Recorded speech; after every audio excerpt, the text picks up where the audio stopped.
আজকের ভিডিওতে আমরা দেখব এরকম কোনো ছবির ব্যাকগ্রাউন্ড কিভাবে আপনি রিমুভ করবেন। জাস্ট কোনো চুল যদি এলোমেলো থাকে অথবা এরকম যদি দাড়ি এলোমেলো থাকে, এজন্য সর্বপ্রথমেই চলে যাবেন ফিল্টার থেকে এক্সট্রাক্ট, ছবিটিকে একটু বড় করে নেবেন। কন্ট্রোল প্লাস চিহ্ন চাপ দিলে আপনার ছবিটা একটু বড় হবে।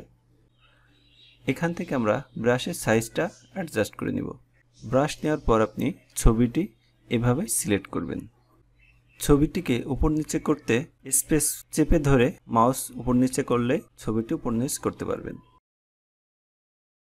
সিলেক্ট করার পর এইখান থেকে এই টুলসটা নিয়ে জাস্ট ছবির উপর একটা ক্লিক করবেন, এরপর ওকে বাটনে ক্লিক করবেন। এখন লেয়ার অপশন থেকে রাইট বাটন ক্লিক করে ডুপ্লিকেট একটা লেয়ার নিয়ে নিব, ওকে বাটনে ক্লিক করব।